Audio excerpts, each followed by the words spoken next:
Welcome students पहले हमने shape of bacteria के ऊपर क्वेश्चन किया था जिसके अंदर हमने कोकाई रॉड और बेसिला किया था। आज हमने स्ट्रक्चर ऑफ बैक्टीरिया के कुछ टर्म्स हैं, आज हमने उनको डिस्कस करना है जी।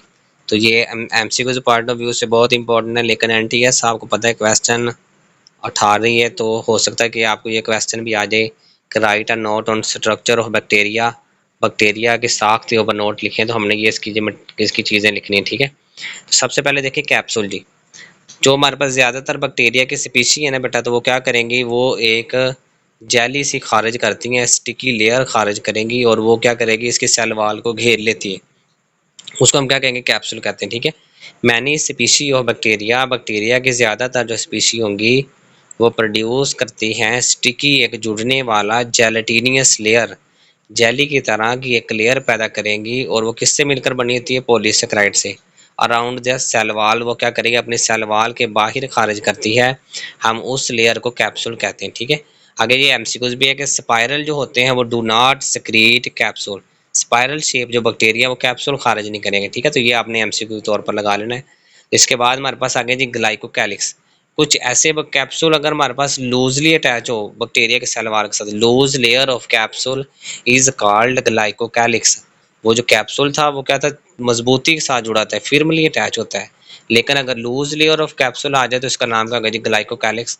और जो बैक्टीरिया को जुड़ने के अंदर मदद देगा। तो ये लिखा है help bacteria to attach the surface of host, host के सरफेस के साथ जुड़ने के अंदर बैक्टीरिया क्या करेगा जी, मदद करेगा। अब हम बैक्टीरिया के अंदर चलते हैं। पहले हमने सेल वाल का क्वेश्चन कर लिया है। बैक्टीरिया के अंदर देखें हमारे पास जो को पानी नजर आ रहा है, तो वो जो हमारे पास जी स्काई ब्लू कलर का, उसे हम साइटोप्लाज्म कहते हैं। It is a semi transparent, गैर शफाफ, सेमी फ्लूइड, ना ज़्यादा ये पतला होता है ना ये गाढ़ा होता है, ठीक है। Semi fluid present inside the cell membrane, हम उसे क्या कहेंगे जी, साइटोप्लाज्म कहते हैं। इसके बाद हमारे पास आगे जी क्रोमोसोम। आपको पता है कि बैक्टीरिया एक प्रोकैरियोट है, बैक्टीरिया के पास न्यूक्लियस नहीं होता। तो ये हमारे पास bacteria do not have nucleus, bacteria के पास न्यूक्लियस नहीं होगा।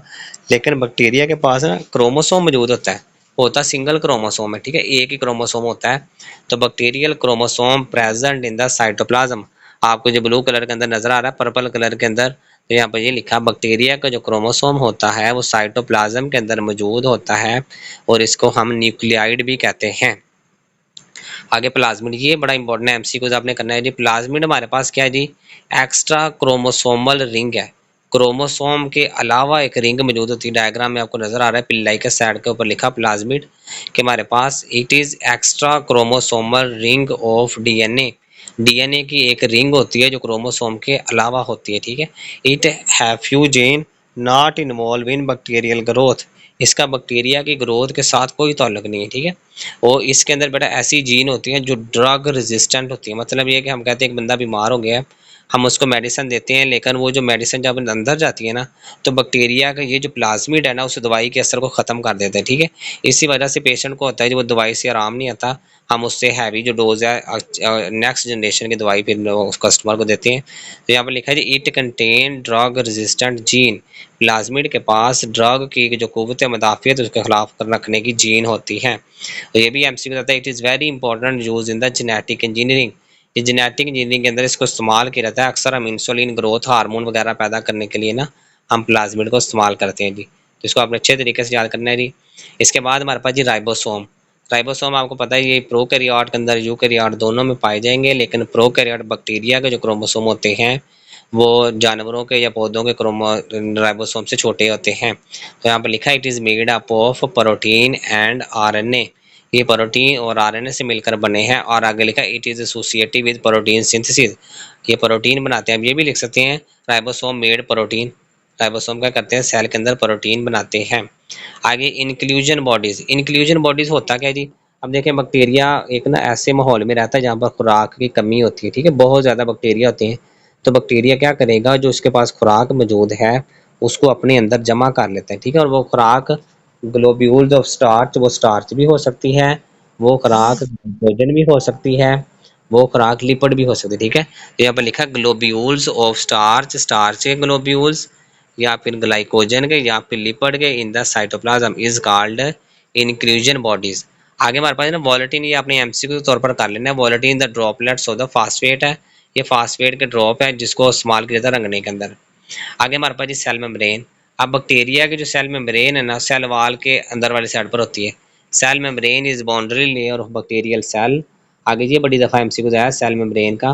सेल मेम्ब्रेन कंटेन 60% हमारे पास प्रोटीन होगी और 40% इसके अंदर क्या आते हैं जी, लिपिड होते हैं।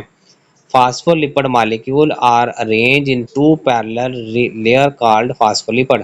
अब दो लिपिड्स की लेयर होती है, आपको डायग्राम में नजर आ रहा है कि एक ऑरेंज कलर की लेयर आपको ऊपर नजर आ रही है, एक लेयर आ रही है नीचे।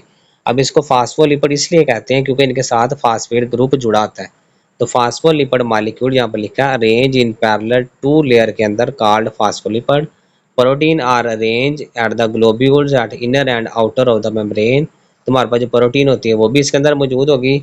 सम are embedded in the mosaic manner, कुछ हमारे पास बेतरतीब अंदाज से जुड़ी होती है। ठीक है, तो ये स्टूडेंट्स आपने इसके अंदर कुछ जो क्वेश्चन थे स्ट्रक्चर और बैक्टीरिया का, तो आपने इसी तरह इसको याद करना है। ठीक है, तो इस तरह इंशाल्लाह नेक्स्ट लेक्चर जो होगा वो